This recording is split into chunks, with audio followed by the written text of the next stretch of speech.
Over 600 newly trained police constables will be deployed to various police stations across KwaZulu-Natal.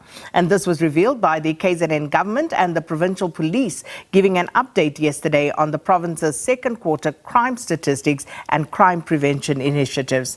Now, they indicated that between July and September, contact crimes such as sexual offences and common robbery decreased by 52 cases.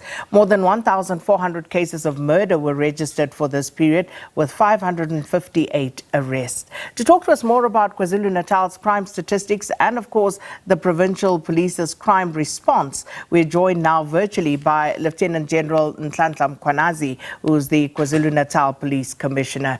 Commissioner, thanks so much for your time. Welcome to Morning Live. Good morning, ma'am, and greetings to your viewers. General Mkhwanazi, looking at the latest crime statistics and, of course, what is happening in KwaZulu-Natal as a whole, how would you say the police service in KwaZulu-Natal is faring? Do you feel that you are making inroads when it comes to fighting crime in the province?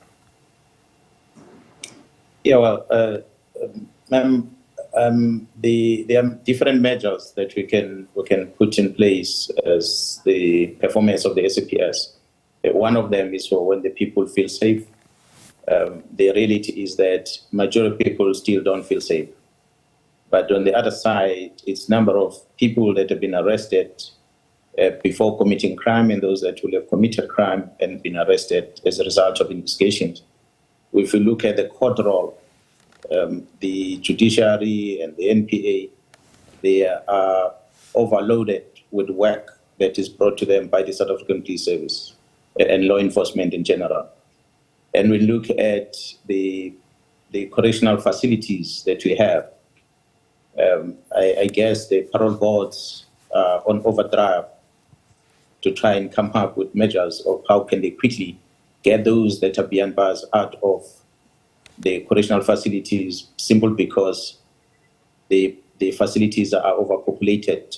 I'm sure if you take human rights to go and visit these prisons, you will find that the living condition there is inhuman as a result of the number of people that have been brought in by the South African Police Service. So if you take those measurements, you could say that the police are hard at work, but when you still go around and interview the citizens out there, you're still going to get the feeling that a lot still needs to be done. So it's unfortunate that with a population of 12 million people, and we have that million, perhaps, of the criminals that are causing problems for us, we do not have facilities to keep all of them. And we don't have facilities to prosecute all of them. So that remains a challenge. But we can say we are 50-50 getting there. So the challenge is not necessarily within the police service, but the criminal justice system overall. But if we look at the provincial crime statistics, General Mkhwanazi, what you released yesterday between July and September this year, it indicates that most of the murders occurred in rural areas and townships. Now, if we can just, spend a moment talking about that, what do you find to be the causes of these murders in the main? There are many causative factors on why we see crime, and in general, and it's not only immune in KZN. In general, in the country, most of our crimes are concentrated in big cities, where there is economic activities. That's where the crime is going to be. In the rural areas, you have less of the problems. In the farm, you have less of the problems. So that shows that not everyone has an opportunity to have an employment. Not everyone has an opportunity to run a business. So for those that want to survive, they tend to choose the criminal activities in order for them to make the living.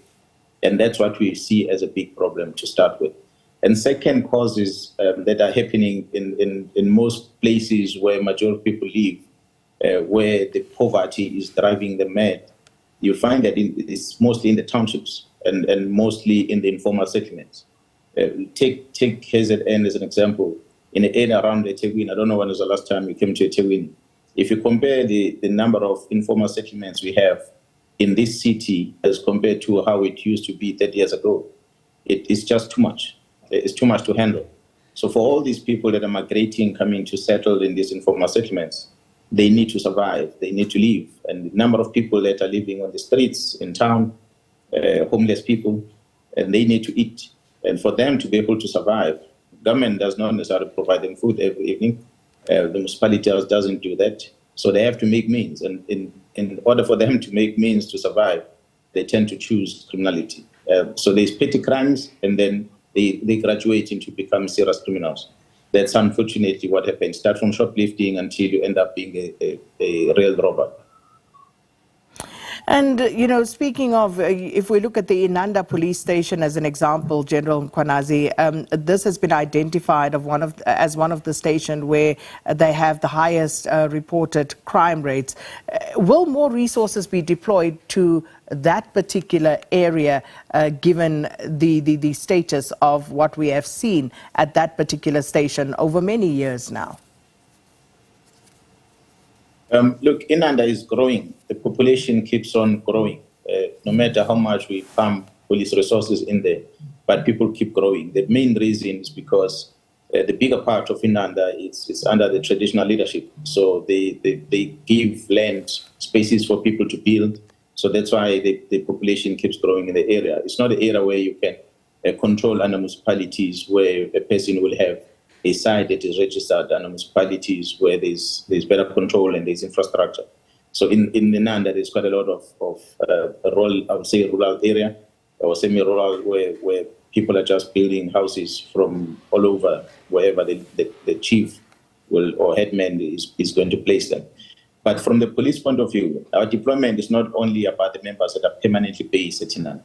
We have a lot of intervention teams that are not necessarily part of the police station that are working in the area. And as the intelligence collects information, these teams comes in and they clean up in the area and they leave.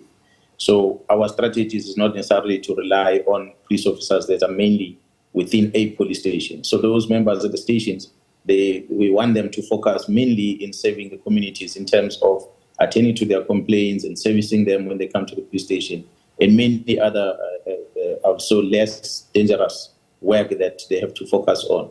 So the hardened criminals that we normally deal with, we do interventions from members that are not necessarily from that policing area. One of the things you mentioned earlier, General Mkhwanazi, was, of course, the public's perception of, the police and the work that is done. And you spoke about the criminal justice system and how you, for example, as the police can arrest, but going through the entire system, people might find themselves out on the streets again. And this creates a certain perception on the part of the public that perhaps the police may not be doing their work as they should. And one of the other concerns that you raised was that the majority of hits are seemingly being organized inside cells. So what can you do in order to try and combat that? Can you give us an update on how many people have been arrested with regard to this, where hits are actually being orchestrated from inside holding cells or even other prison facilities? Well, as the police, ours is to enforce the law. It's unfortunate that we might wish to write the laws and change them and come up with better restrictions to those that are incarcerated. Unfortunately, we cannot. So we have to just enforce the law. Once we take a person out of the street, and it goes through the judicial system and it ends up in correctional facilities, it's up to the correctional officers to look after that person. The rights of those individuals to receive visitors, the rights of those individuals to make phone calls, it's what we cannot take away from them. Unfortunately, we work with our colleagues within the correctional facilities and try and fight crime in that area. There's a lot of illegal things that are coming in, cell phones being the main instruments that have been brought in to those correctional facilities. And that is as a result of corrupt officials within the facilities. So because it's not only the people that are bringing the stuff in, but the corrupt officials are the ones that are allowing those illegal things to be within the correctional facilities. So we've been urging our colleagues that they must try and make sure that they come up with other security measures in order to monitor the very same officials that are working within the facilities. street controls, searching of the people that are coming in. So we from time to time work with them and go and raid these facilities. But raiding does not necessarily solve a problem, because we clean it out, and the very next day, many of these instruments come back in again. And so until we deal with our own officials that are bringing or allowing these objects to come in, we'll never be able to clean it. So our approach in engaging with the commissioner here is to make sure that we focus mainly on the corruption within the service. And speaking of corruption, within the service, the police have been accused of, the same on various occasions by members of the public, where they've complained about corrupt police officials. Now we see new recruits coming into the service. And part of the concern is, how do you actually shield them from the bad apples within the police service to ensure that they can at least, remain on the straight and narrow and not also find themselves doing things that are untoward or even illegal? Yeah, we try and communicate to the youngsters and give out our contact details so that if they see their colleagues doing wrong, they're able to communicate with us, anonymously give tip-offs, because obviously they will be afraid to just confront them. So they must be able to share that with us as leadership so that we are taking action.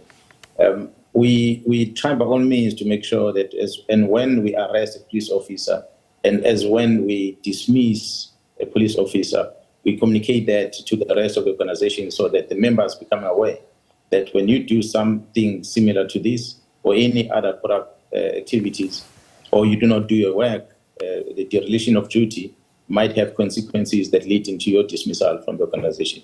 And also you might end up in prison.